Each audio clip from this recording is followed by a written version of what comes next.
Good morning, good afternoon, everyone. This is Stuart Cohen.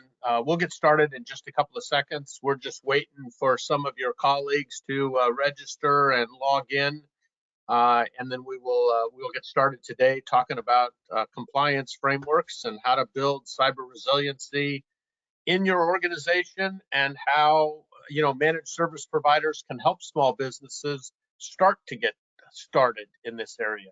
So thanks so much for logging in. And we will get started in just a second.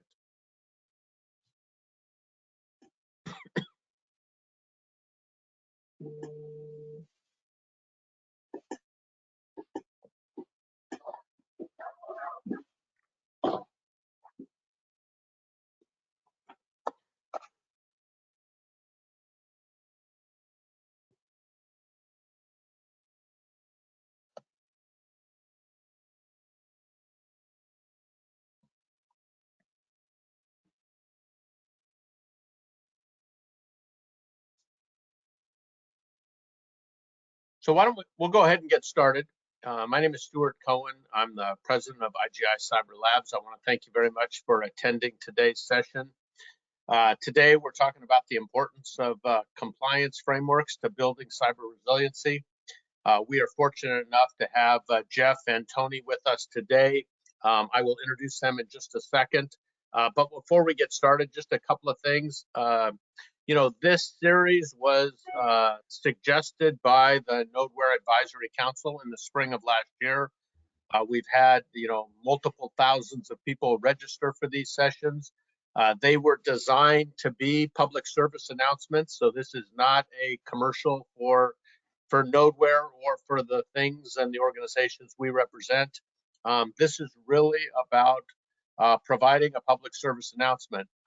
We've had people from MIT, we've had people from NIST, we've had people from Aon talking about cyber insurance. We've had MSP folks talking about how you help small businesses, and we've had CEOs and CFOs and COOs of small businesses talking about what they need, how they can be successful, because those business leaders are focused on a couple of things.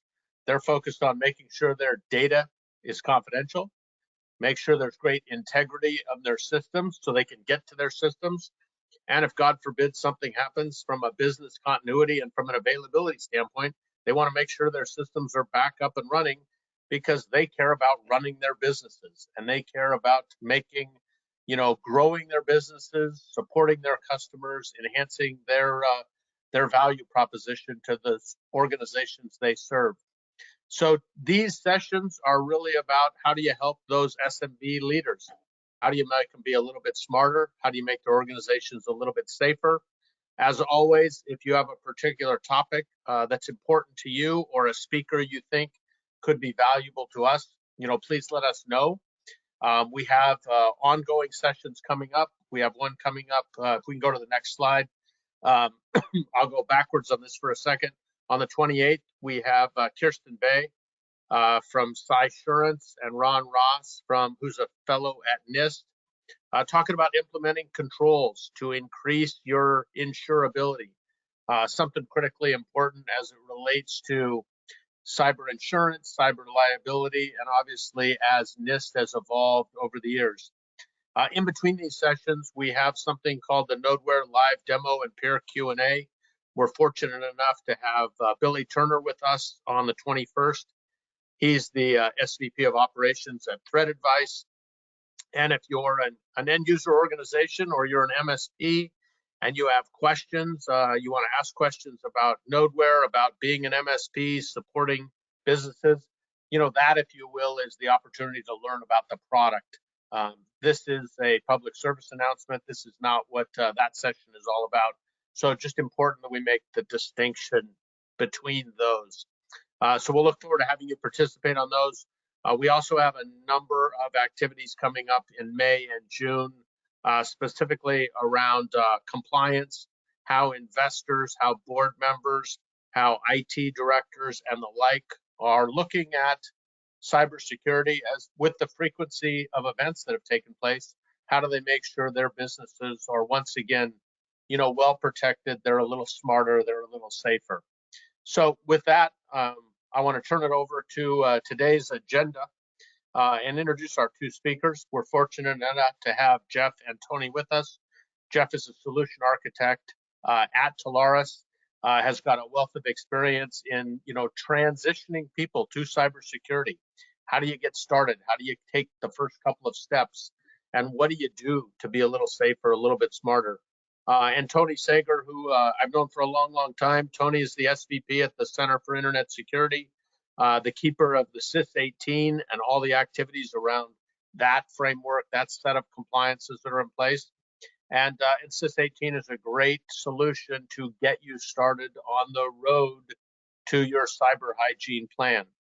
Most small businesses, are just getting started, just trying to figure out the first couple of things to do, or maybe they did the first couple of things last year, and now they got to figure out what are the next things. And today we're really going to talk about that. So if we can go to the next slide, I want to show a picture that came up yesterday in our conversation. We were talking about cybersecurity, and on the right is Will Smith from Independence Day, and we talked about how they created a virus. He went up in the plane, shot down the plane, or shot down the monsters and the aliens, and everything was solved for the world, and it was a single event. And on the left is Bill Murray, and we talked about Groundhog's Day, and how cybersecurity is not a single event, but it's something that happens every day, and you have to learn from it, and you have to be a little bit smarter. We thought this was a great analogy to kind of start the conversation with everything that's going on. And with that, Jeff, maybe I'll start with you.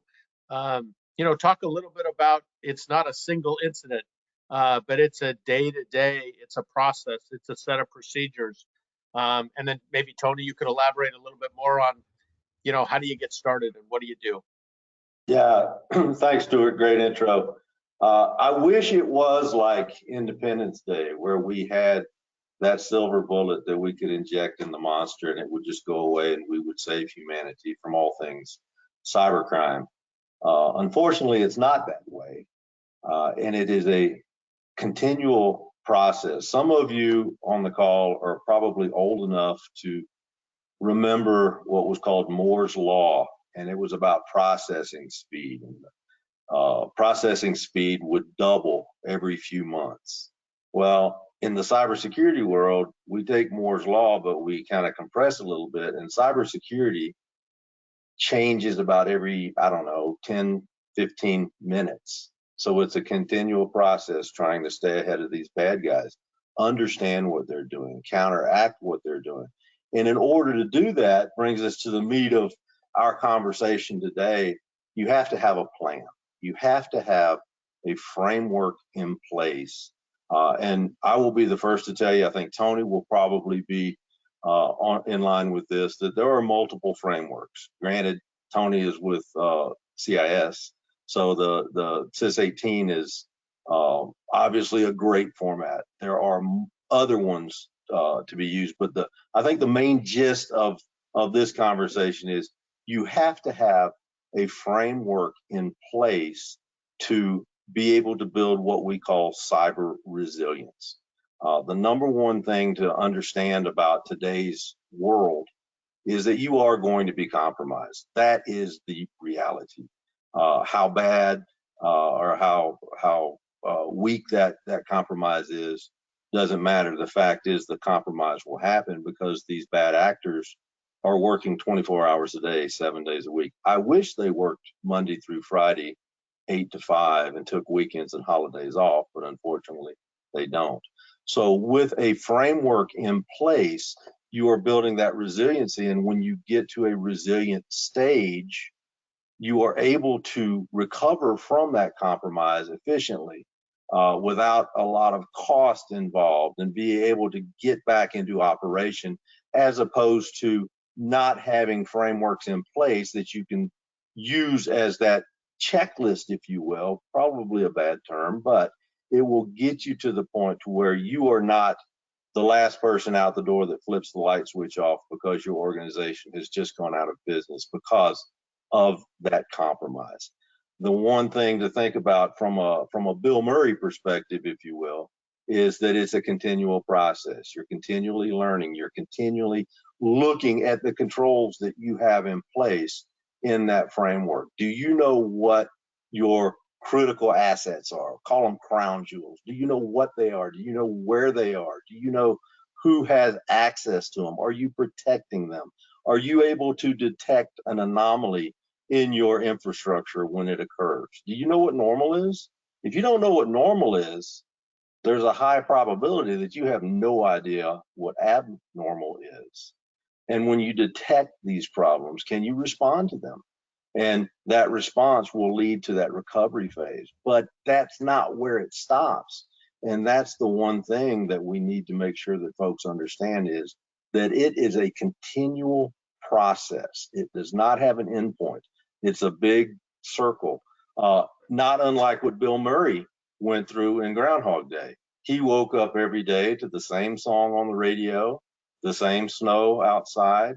But if you think about Bill, as he was going through this Groundhog Day event, he was learning each day. And I always think about, Stuart, the scenes where he's learning to play the piano. The first event he goes and he takes that first piano lesson and he's playing chopsticks. As time goes on, everyone else is in the same place, but Bill has learned and he's playing piano like Liberace. And it's amazing to watch. So he is taking his lessons learned and he is reformulating, he's learning, he's changing, he's adding to what he already knows. And that's, I think, the kind of purpose of this framework is it can be, it's really a living document, because you're always learning, you're always adjusting, you're always changing, because you have to do that, because the bad guys are doing the exact same thing. And I'll call them bad guys because that's what they are. These are cyber criminals. I have a long history in law enforcement, and I have a great disdain for these folks. They're criminals. That's what they are. And they are trying to get into your environment. They're trying to steal your things. They're trying to create chaos in your environment just for the fun of it sometimes.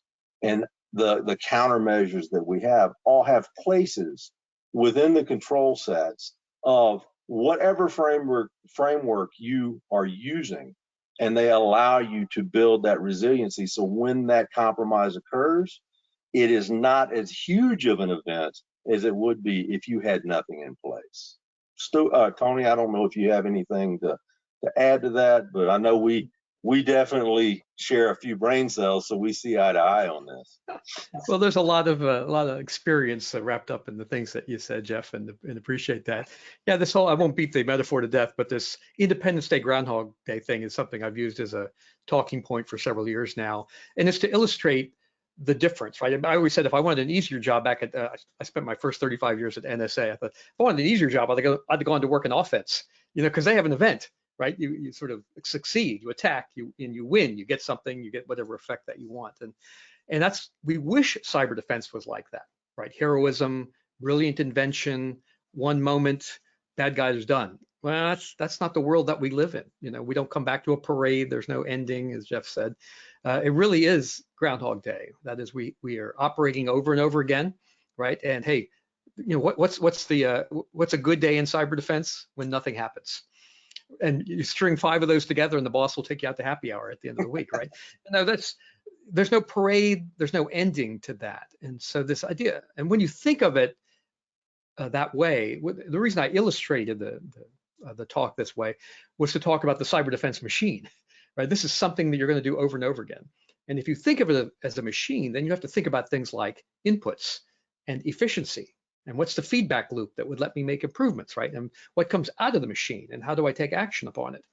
And when you do that, then the world opens up and it becomes a more comprehensive way to think about defense. It's not about, do I buy the right thing? Did I follow the right recommendation list? Did I hire the right consultant? It's about, did I design a good machine? And you can get better, as Jeff, as you pointed out, right? And this is a learning machine, right? You get better at these kinds of things. And often we think, well, if I can't design a perfect machine, then I'm better off with no machine. Are you kidding me? No, no, we can do better, right? If we accept that this is a dangerous, risky world, then things are going to happen whether we choose to or not, no matter how much money we spend. Hey, I've worked with some of the biggest funded federal agencies on earth and some giant companies. They get hit too, in a different way. They've planned ahead, they've designed their machine, and they thought about these. And to me, that's what a framework really is. You know, people think there's some magic, right? And again, I'm not here to sell you any one framework. I do a work like this at the Center for Net Security in my second career, but in my government life, I was either involved with or even ran some of the biggest compliance frameworks and security frameworks around. And they're not magic. They're a way to manage the machine, to define it, to talk about the inputs, these efficiencies, what comes out of it. How would I know that the machine is operating correctly? How does an independent observer, an auditor, or whoever come in and decide you've done the right kinds of thing? That's all part and parcel of designing an effective defense. And here on the slide, thanks, they sort of summarize a lot of these points here. And a lot of this is exactly what Jeff just said, right? Which is this, we're looking at risk now, not about, I grew up in a world where, hey, we're gonna do a revalidation, recertification, plus a penetration test every 3 years, whether we need one or not. 3 years, are you kidding me? We've rolled the technology over twice during that period of time, right? There's no snapshot, there's no like one report that has any meaning the next day, because this is about ongoing operations of IT and the operation of businesses. And so we need to design everything to think about that. And a big point that comes out of the machinery is this, the last bullet on the slide here about verification. Our human beings are overwhelmed. I've worked with lots of great human beings. And I remember, my Defense Department days, one multi-star person saying, who is it that failed to put that patch in place that left us at risk? Where you need to fire that person and make an example of them. I said, sir, you don't have bad people, right? By the way, any enterprise that puts its fate in the hands of a 20-year-old tech school graduate, right, who's equipped with Bronze Age tools against a space age enemy, that's bad strategy on our part. That's not bad people. We need to automate. We need to give them leverage, right? Tools that are appropriate to the task to manage these. These are complex systems, and we're using them from everything from, business management to fighting wars. And we operate them in everything from the safest places to tents in the desert, right? And running through satellites. These are really complex problems, and you can't ask, we need great humans doing great work, but you can't put all the burden there. That's just bad strategy. And so what is it we can automate? What can we make routine? What can we build in so that it's hard to make those kind of human errors is a big part of this. And then when you go back later to verify, and that's the term that I use as an old computer security guy, verifying means the things I decided should be there are there and they are operating. That's really important. But frankly, we want to spend as little human being time as possible doing that, right? Because a lot of that can be done by machines nowadays. It wasn't true 20 years ago, but it certainly is true today that a lot of the mechanics of, are the right things, or the things I chose to be in place, are they in place? Are they operating? Are they taking input, giving me, I don't need a lot of human being power there. I do want human being power, right? The creativity and intelligence of humans worrying about, is that the right set of defenses? Has the adversary changed their behavior? And should I therefore be changing my defenses, right? All that kind of stuff is worthy of human endeavor until the magical AI takes over our jobs too. But I think separating those out in terms of your design of the machinery has always been helpful to me.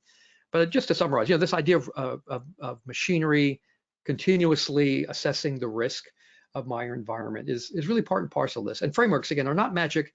They're ways to do that in an orderly fashion, in a repeatable, shareable, right, explainable fashion. And whether you choose what we do at CIS or others, I'm more concerned that you have one.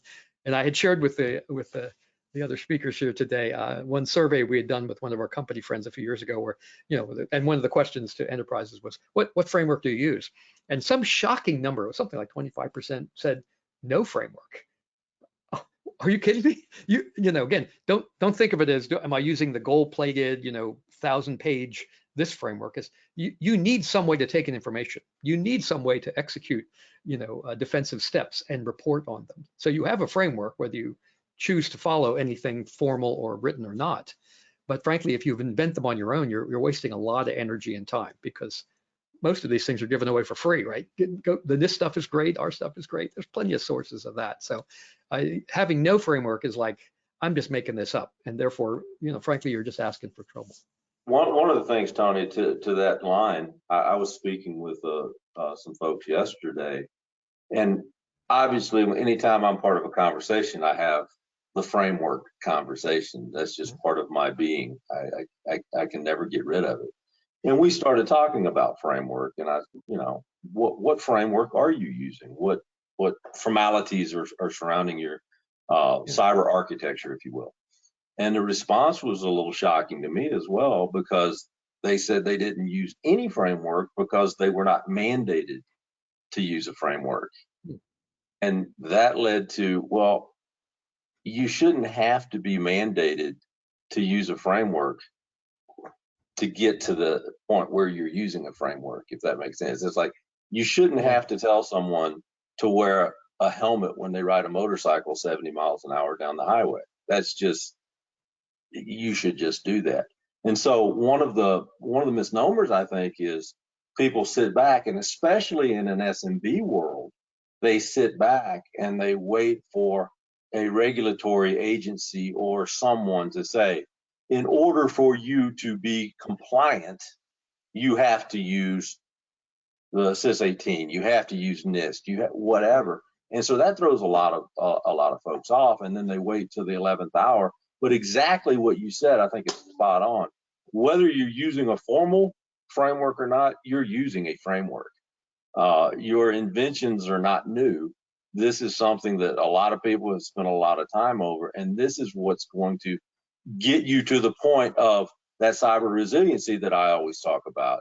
Is you've got a common language. You're able to speak with other members of your organization, and then also the reality of a cybersecurity framework is not just something that IT has to take care of on their own. It's an organizational method to ensure that when bad things happen, that you are prepared for them, and that you are speaking a common language between IT and human resources and finance and so forth and so on.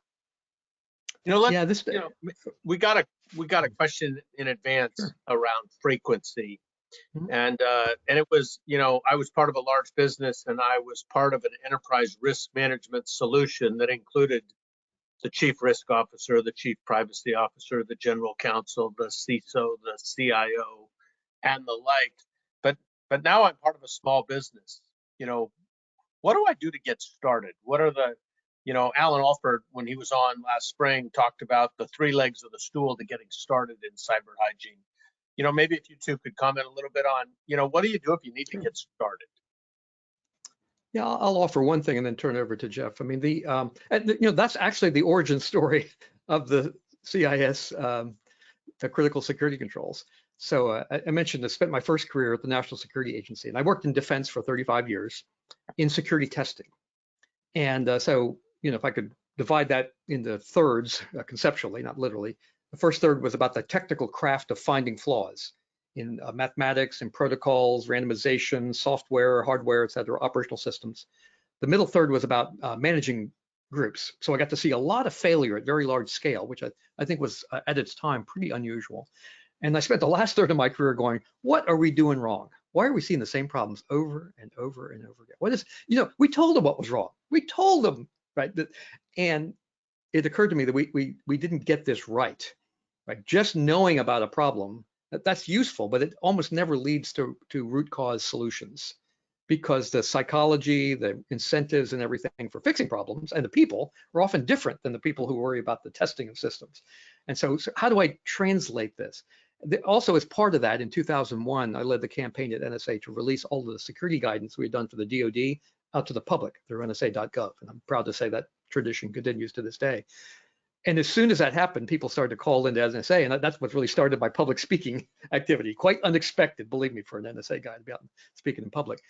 And to Jeff's point, to Stuart's point, and it caught me by surprise, to be honest. I'm going to confess my mental weakness or my cultural weakness here.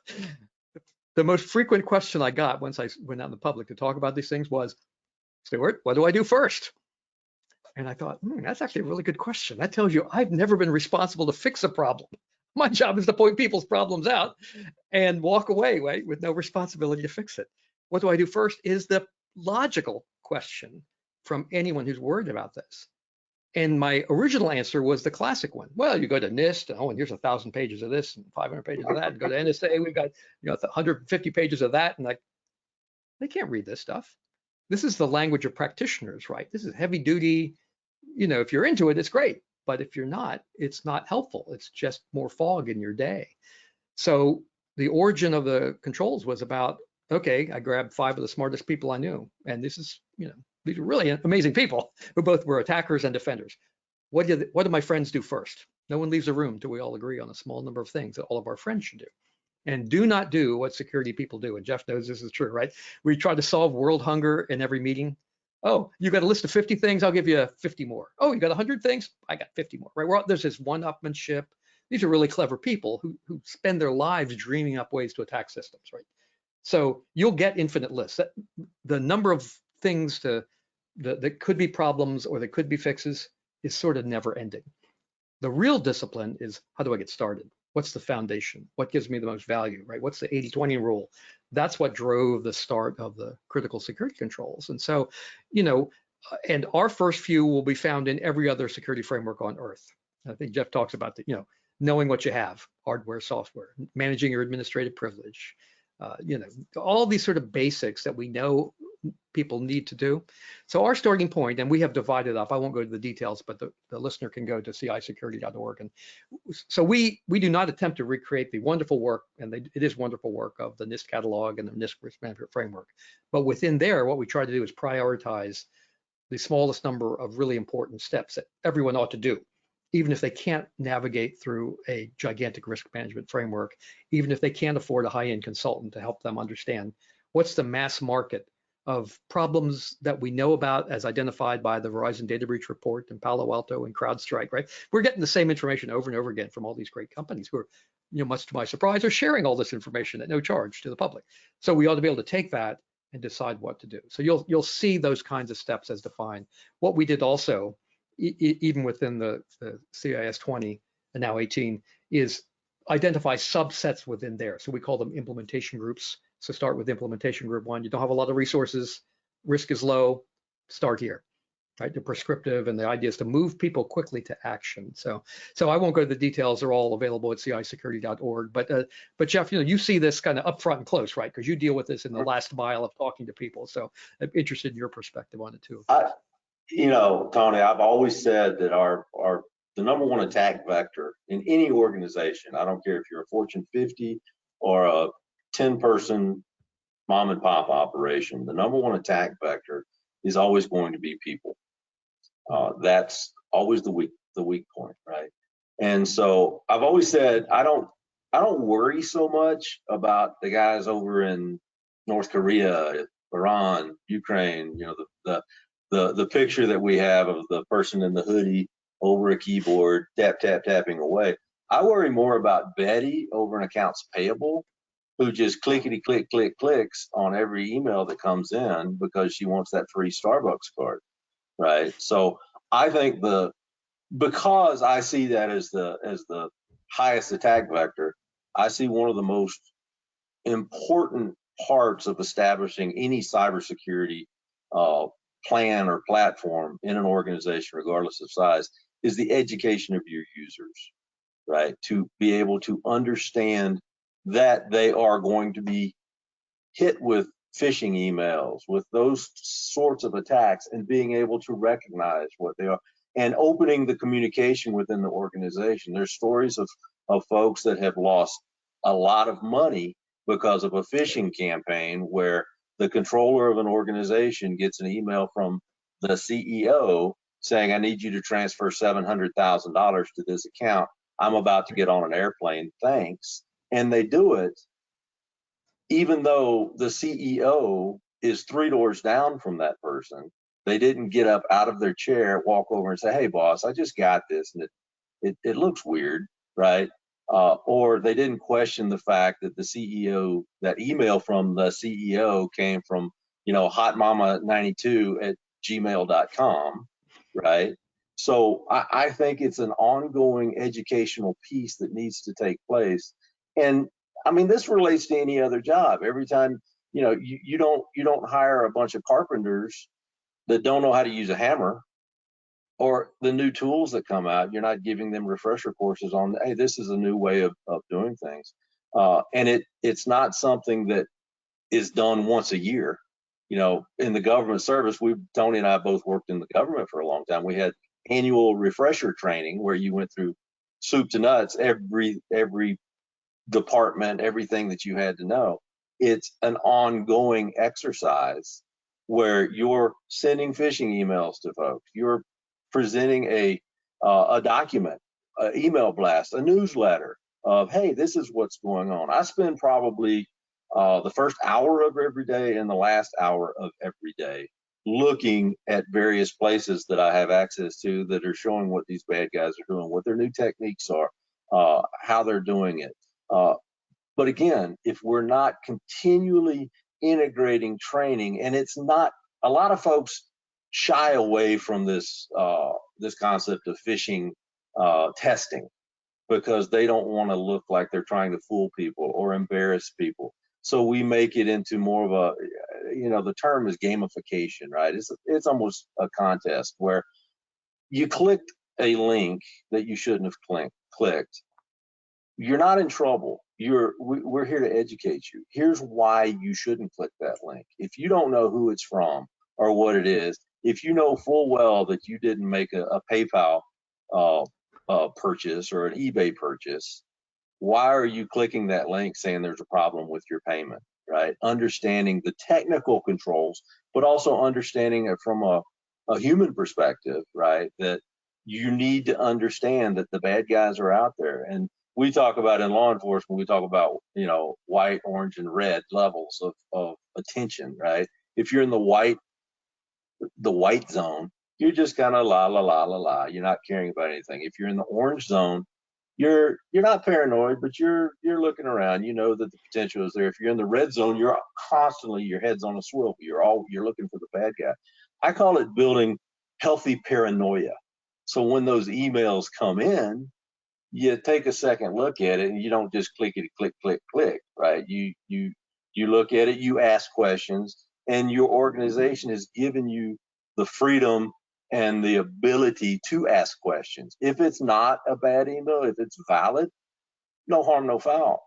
If it's a bad one, hey, good job, way to go. Thanks for bringing that up, and we can do things about that. So circle back to what I think is an easy way to get an implementation of cybersecurity into your environment is to talk about it, is to educate, is to involve your staff, because it's not an IT problem.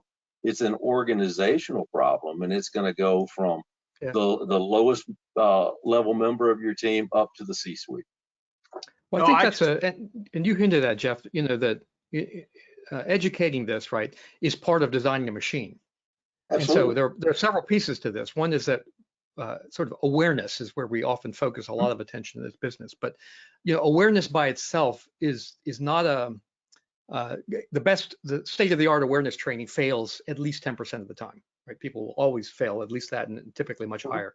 However, designing the machine that says, number one, it's safe to report this. It's safe to question the boss. Did you really send that? You know, it's safe to say a place to forward to IT. Something strikes me as funny about this email. Can you take a look at it, right? And as you said, more positive reinforcement and a safe way to report it, safe way to feed it back, safe way to sort of, and that's, you know, again, I would equate that as a low-level machine that allows then that training to be more effective, to be much more effective, to say, you know, what I often, when I talk to like, now that I'm in that prime demographic, I do a lot of talking to senior groups and the local Lions clubs and places like that, right, about this. And one of my standard advice to try and translate from techno stuff into their life is when you get something, so we need to raise your intuition, right? Bill Gates is not going to send you a big check. I'm sorry about that. But, you know, raise your intuition about something that seems suspicious. And then when in doubt, find an alternate path back to the source. So what my generation will do that my kids will never do is we'll go look up a phone number. When you get something that looks from your bank, please verify your credentials. I can train my generation to go get some letterhead or look in the phone book and find the phone number and call that bank, right? To take a different path. The techno babble is find an alternate path, unaddressable, alternate path back to the source of the inquiry. But that's a reasonable, simple thing. And what you provide is sort of a safe action, right? Something else to do.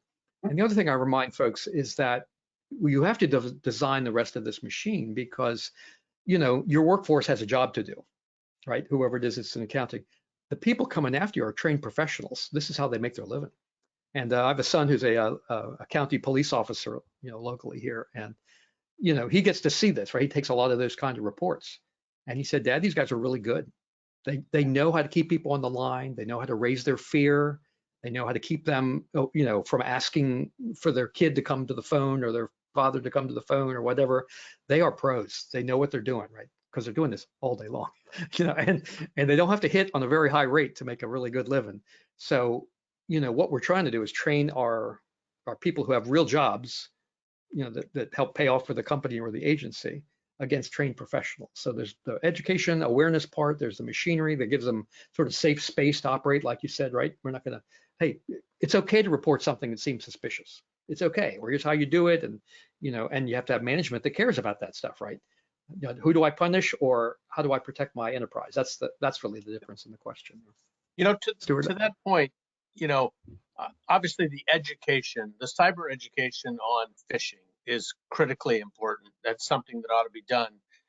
But we're seeing right now, with the remote hybrid workforce, right, with all the people on home Wi-Fi's, with all the people with IoT devices, and and now businesses with with cameras and doorbells, and obviously they had printers forever. But what's vulnerable in your network, and oh, by the way, if a new device shows up on your network, you ought to be aware of that.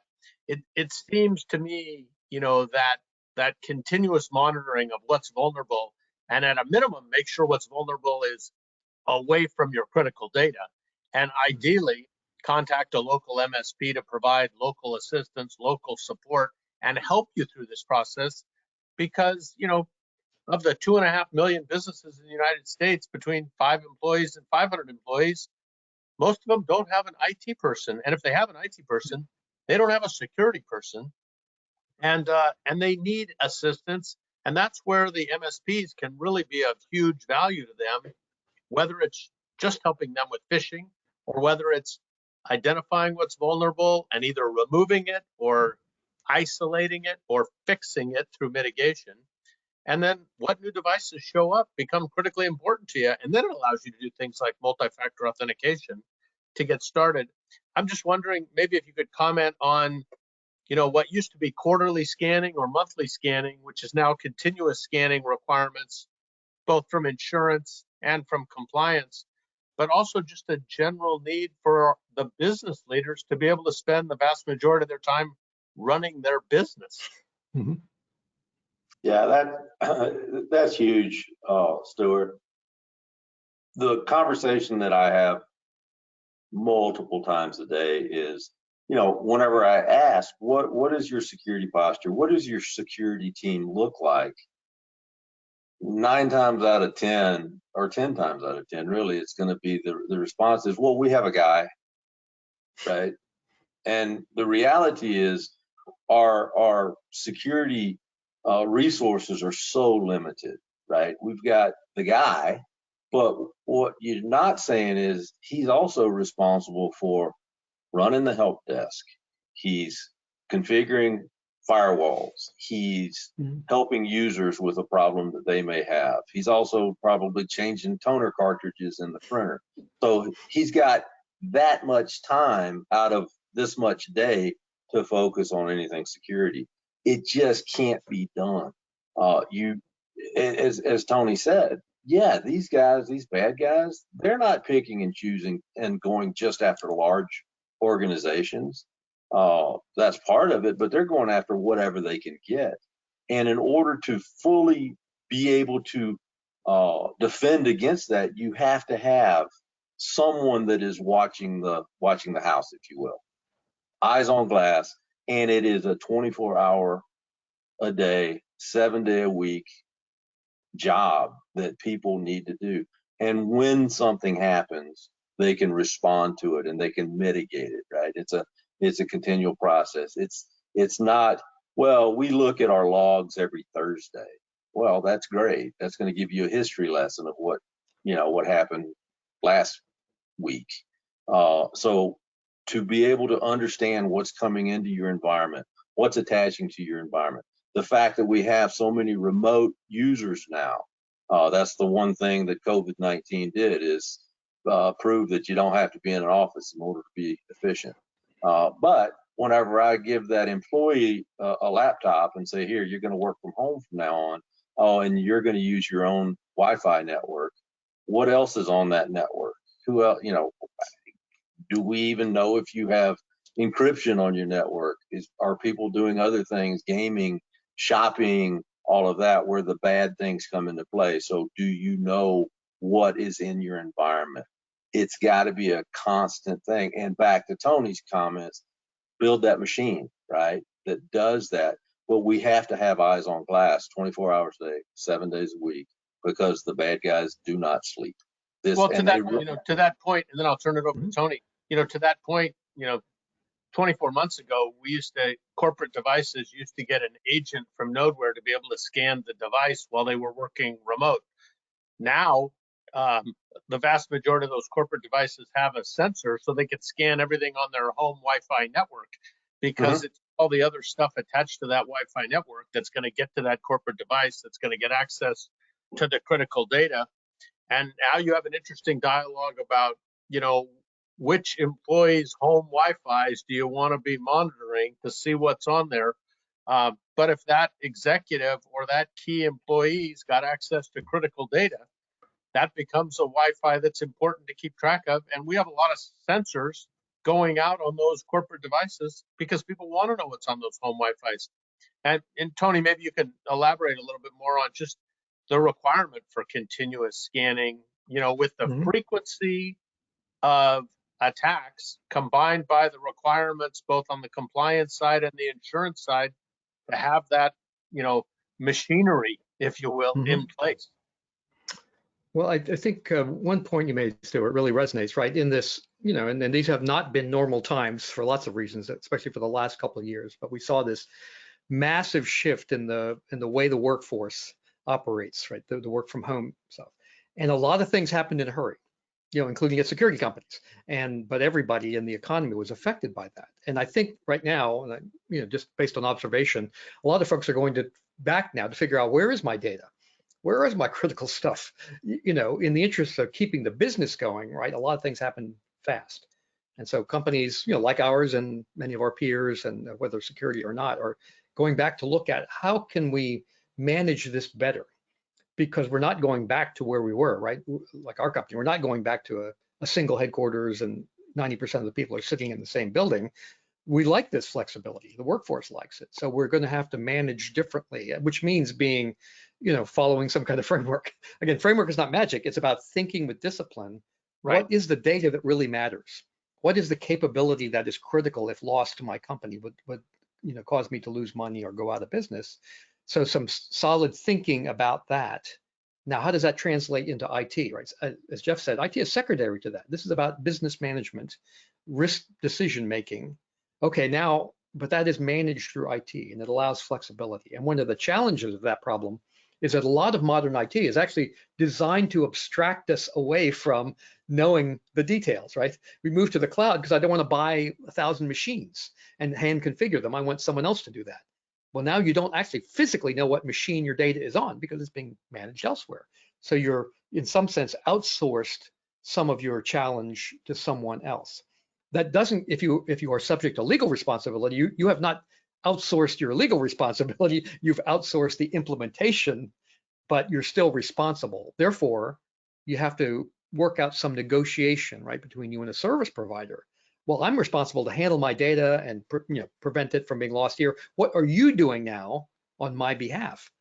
Well, of course, most of those small business owners that you mentioned, they don't even know how to ask those questions, right? Because that's not what they live and breathe. And I'll just talk, I think what your point about managed service providers is a really big one, Stuart, and we've talked about this before. So a lot of folks have sort of outsourced their IT.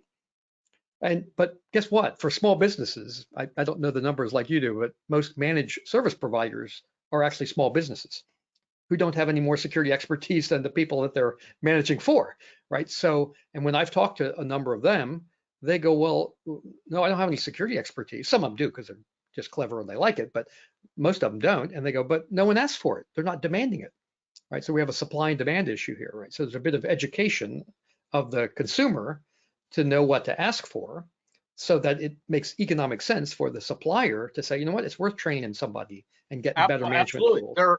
There are a ton of MSPs that are desktop break fix oriented and haven't moved to cybersecurity, cyber hygiene, the term in the industry, MSSP versus MSP.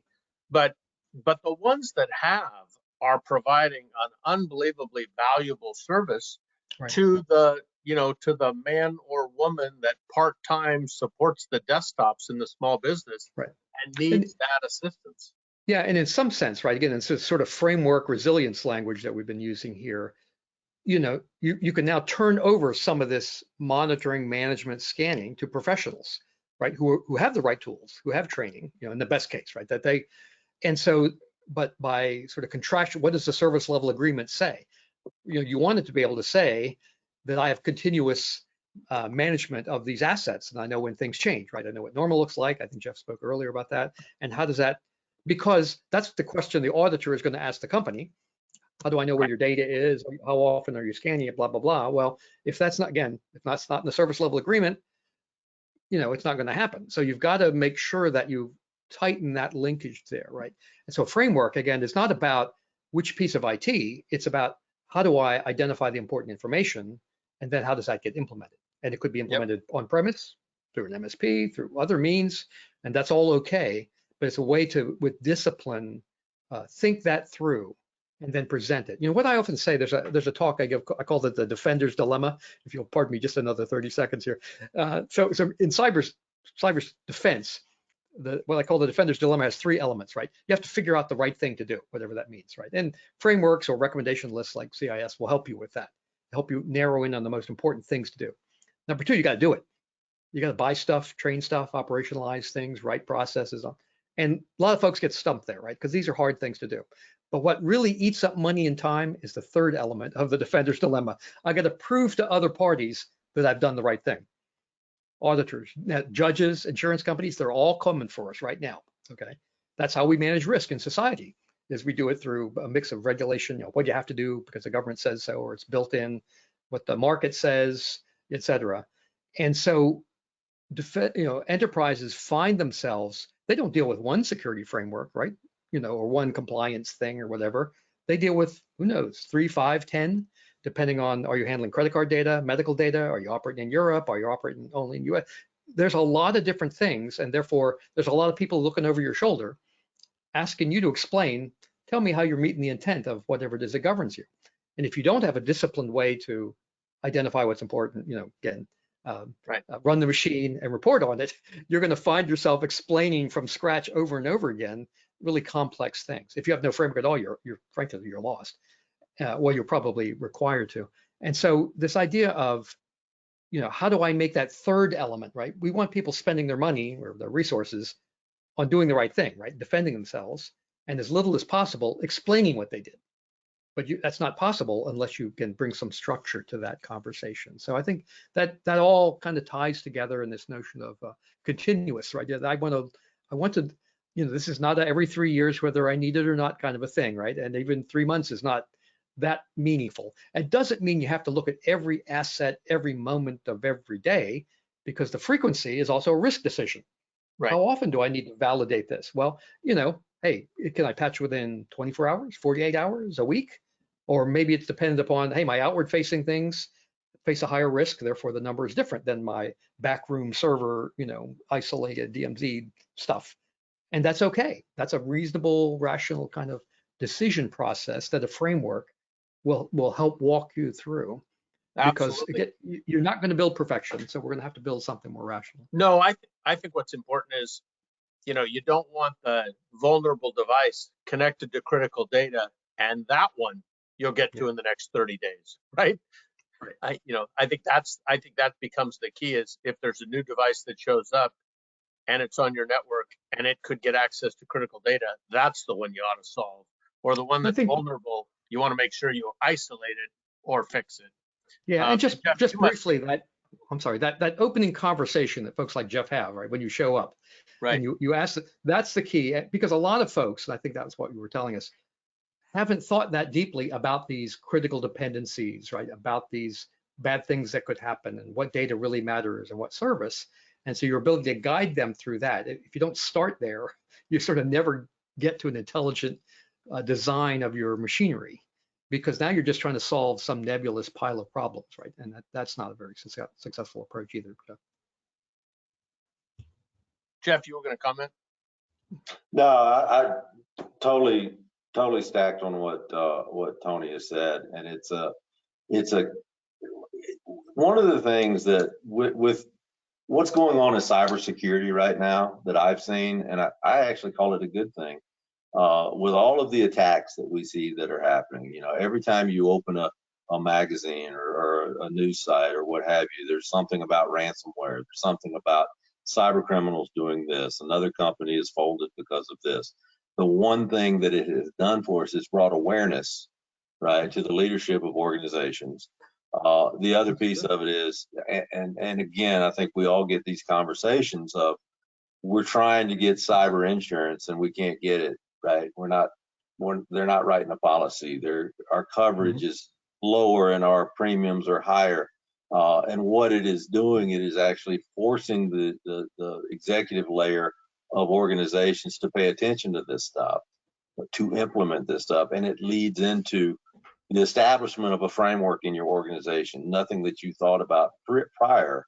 Now you're seeing it in the news. You understand, Mr. CEO, Mr. COO, that this is a threat to your organization and you have to do something about it.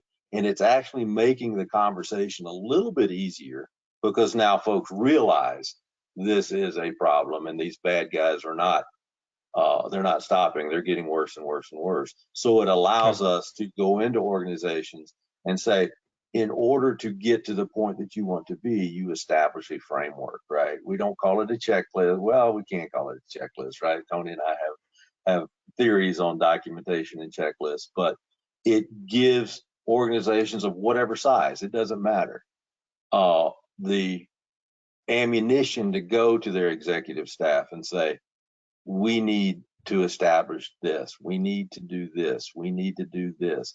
And we need to do it in such a way that it's organizational wide, not just an IT problem. Yep. So since you both were in the government, we got one question that came in that said, can you comment on the report? And I don't even know if this is true, but I'm going to read this as if what somebody submitted on the chat is accurate.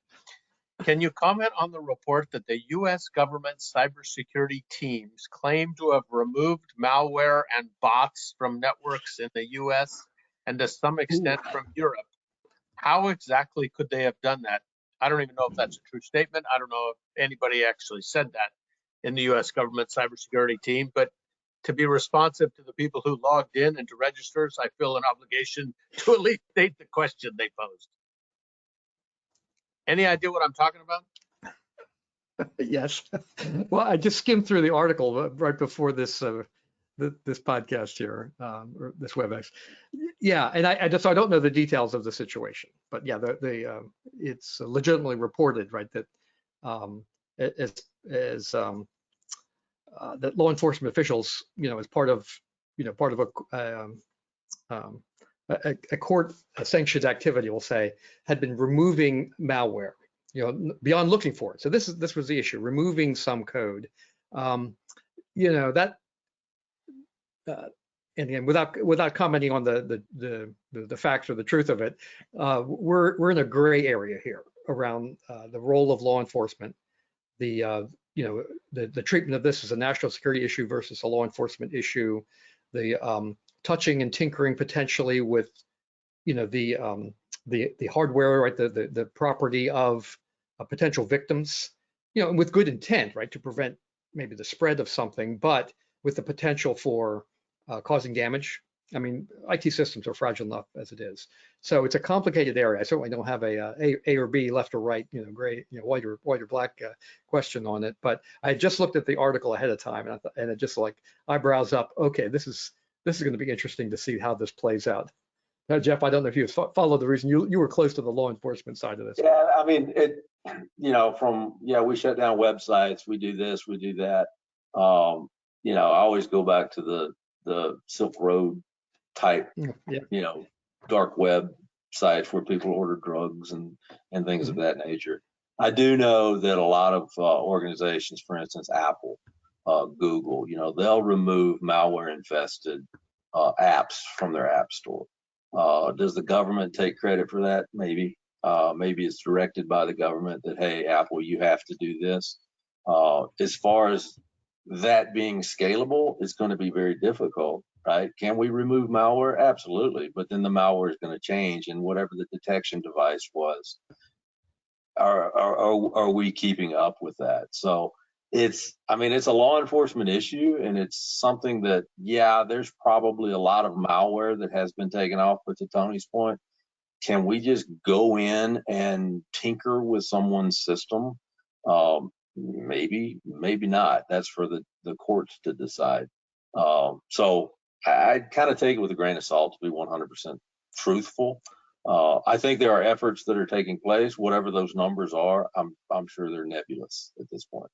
I just, if we're going to have a charter of being public service announcements, and if somebody asks a question, I felt some obligation to at least ask the question. No, it's quite all right. And again, if it was as I read just briefly and was reported, then there'll be a lot of discussion about this, in the industry. But it also tells us, right, this, what is the line between sort of national defense?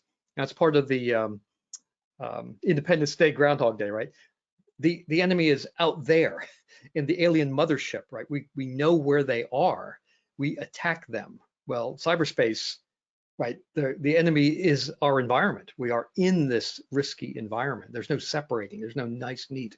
And so this discussion about, what is the line between law enforcement and national security? How do they cooperate to make us safe as citizens? There's a lot of tough social issues to be decided through here. The interesting problems are not in the technology. They're primarily in the risk and economics and social aspects of cybersecurity. Perfect. Well, look, we have a couple of events coming up. I want to talk about just those for just a second, and then I'll come back to these two for their closing remarks. As I said, we have what we call a live demo and peer Q&A session coming up on the 21st.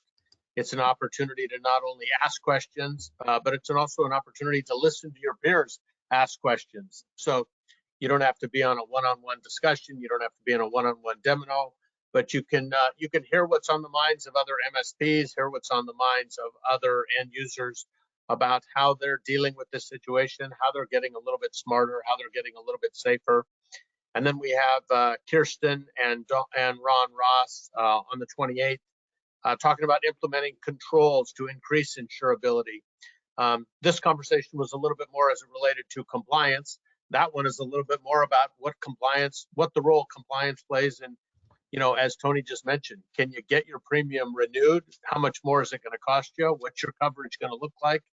What do you need to put in place from a controls or from a machine standpoint to make sure you can be insurable going forward? So those two sessions are coming up. Please feel free to participate in those. We'll also have ongoing sessions in May and June, as I mentioned. And with that, I'll turn it over to Jeff or to Tony for 30 seconds on some, suggested comments you might have for people on how to get started. I think, have the conversation. If you are in an organization, whether you're in a leadership role, whatever your role is in that organization, it's everyone's responsibility to ensure that you are doing the right thing, that you're creating safety, that protections are in place. You hear the government say, see something, say something. It's the same thing in this world, in cybersecurity, right? If you are having difficulties starting that conversation, there's multiple resources that are available to help you with that. I believe it's getting easier to have the conversation based on what I said earlier about just look at the news, right? Start up a water cooler conversation. Hey, did you see that big ransomware attack on company X? You know, what are we doing about that? Are we a target? Things of that nature. But whatever your role is in your organization, you are responsible for the security of what you are doing. And if you have questions, ask. If you are not sure, ask. Don't just make the assumption that you're the only one that is facing this problem. Yeah, and then to play off of Jeff's riff also, what I say is that cybersecurity has been around long enough. It's hard to have a unique problem or an original thought, right? You're not alone. You're just like millions of others. There's plenty of great resources from government friends like NIST, but also nonprofits like us. And I can point you to a near infinite number of great nonprofits who will provide you all kinds of information, no charge. Just reach out to me through LinkedIn or whatever. And then I'll just close also, and I know Jeff feels the same way. Stuart, thanks for bringing attention and your unstoppable energy to help the nation address this SMB problem. Because at CIS, we decided several years ago, most of our economy cannot defend itself. We need to do something different. And so it's up to folks like you and us and Jeff, you know, we need to take this on. This is not about, you know, big defense contractors and going over there to fight people. This is about our economic safety and our future and, you know, what the world our kids and my grandkids will grow up in. So appreciate your nonstop activity, yes, Stuart. And look forward to talking to you again. Yeah. Thank you both. Really, I mean, we look at the small and medium, mid-sized enterprises, 5 employees to 1,000 employees. They tend to be underserved, right? The vast majority of vendors are focused on enterprise risk management that are a full stack of things that the vast majority of companies can't implement because they don't have the people, the resources, and the time to do it. And this is just a great opportunity where we can talk about a few things that, you guys talked about. Simple steps people can take, an MSP that can get involved, and to go from there. So, we are thrilled to do that, and we're thrilled to be part of that public service announcement to educate folks. So, with that, I want to thank everybody for attending today. We're a couple of minutes over. I apologize for that, but we'll look forward to seeing everybody on the 21st with Billy Turner from Threat Advice. Thank you very much for your time, and have a great afternoon. Appreciate it. Sure.